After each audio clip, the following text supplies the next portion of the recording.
Out of action since 1992, the old RT station, which is currently being transported behind me, will be moved to its new resting place, the Dockyard, as part of a new heritage exhibit for the museum, which will be open later in winter.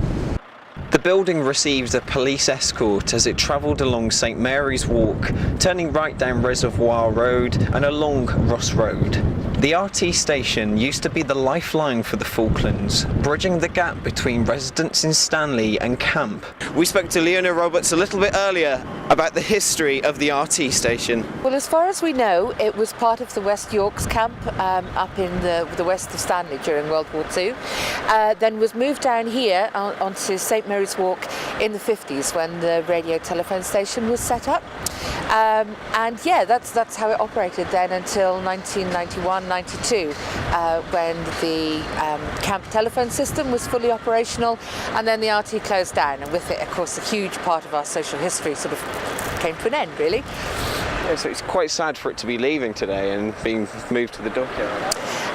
I would say not sad. I think it's a fantastic thing, but then, I mean, I'm biased, of course, but the reality is that where it was creating a problem for the fire station, very much blocking their view of the road as they came out. So they were concerned that there was going to be a problem there at some point in the future, so it was going to have to move.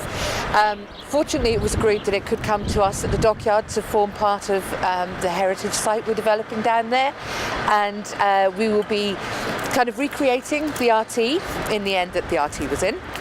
And in the other end of the building, we're going to be setting up a sort of recreated telephone exchange. Obviously links very much with the story, and we have part of the original switchboard, you know, that the ladies used to work down there. So I think it'll be a lovely exhibit, and it will show, you know, what the building was really used for at the most important time in its history.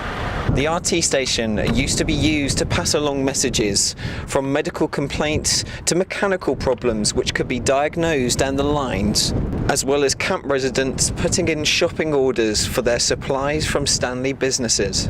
Adverse weather conditions halted the crane from lifting the RT station from the truck and temporarily to the adjacent ground, where it will remain until blocks are built to secure the historical building into place. Well, it's always sad for a historical building to be moved away from its home, especially one such as the radio transmission station, which holds a whole host of history involving both camp and Stanley. It's been moved to a better place here at the Dockyard, where it would be preserved and renovated so that future generations can see how it used to be used, and also to keep it intact. It's a great little building. It is listed, but its history is what makes it so important. So that we're actually going to be able to explain that to people. I think until you experience the way the RT worked, it's kind of hard to believe what it was. You know, it was a huge part of campers' lives in particular, and so it's lovely that we're going to be able to tell that story.